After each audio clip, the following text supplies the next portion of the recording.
Hello, Pillalu. Who's ready for a mythological story today? Any guesses about the story?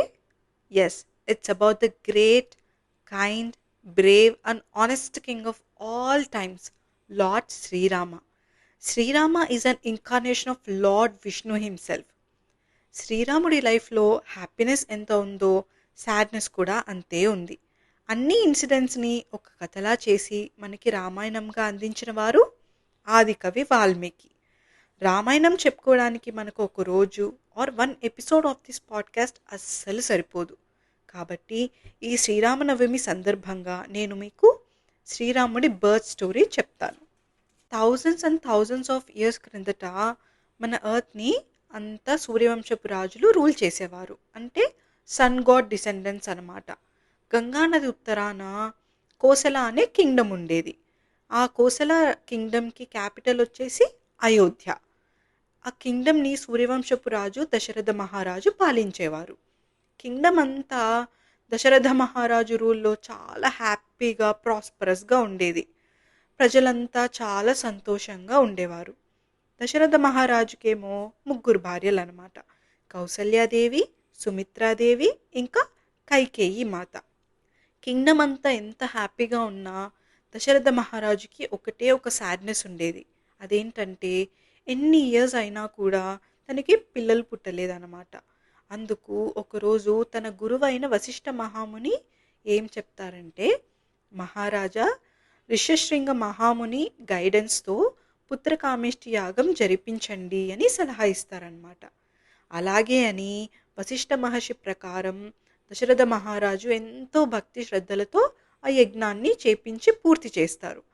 యాగం పూర్తి అవ్వగానే యజ్ఞ హోమం ఉంటుంది కదా, ఆ యజ్ఞ హోమంలో నుంచి ఒక యజ్ఞ పురుషుడు వస్తారనమాట.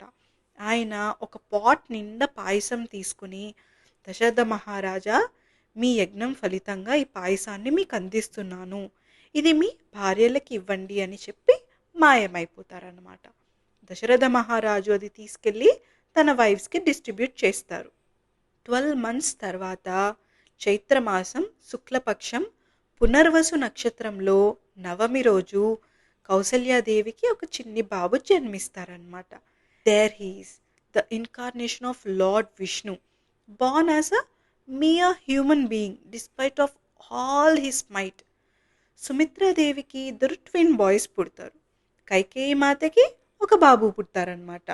దశరథ మహారాజు ఎంతో ఆనందంగా వశిష్ఠ మహర్షిని పిలిపించి వాళ్ళకి నేమ్స్ పెట్టమని రిక్వెస్ట్ చేస్తారనమాట. సరే అని వశిష్ఠ మహాముని అందరికీ పేర్లు పెడతారు. కౌసల్యాదేవికి పుట్టిన చిన్ని బాబుకేమో రామ అని, సుమిత్రాదేవికి పుట్టిన ట్విన్ బాయ్స్కి లక్ష్మణ, శత్రుఘ్న అని, కైకేయి మాతకి పుట్టిన బాబుకి భరత అని నామకరణం చేస్తారు. ఇది the birth story of Rama. శ్రీరాముడు తన లైఫ్లో ఎటువంటి సిచ్యువేషన్స్ ఎదురైనా తన బ్రేవరీ, ఆనెస్టీ వదలలేదు. మీరు కూడా అంతే రైటియస్నెస్, కైండ్ అండ్ బ్రేవ్ హార్ట్తో ఉండాలని కోరుకుంటూ నా తరపున మీకు, మీ ఫ్యామిలీకి, మీ ఫ్రెండ్స్కి శ్రీరామనవమి శుభాకాంక్షలు. Let us end this episode together. Sing along with me. Sri Rama Rama Rameti Rame Rame Manorame Sahasranama Tattulyam Ramanama Varanane.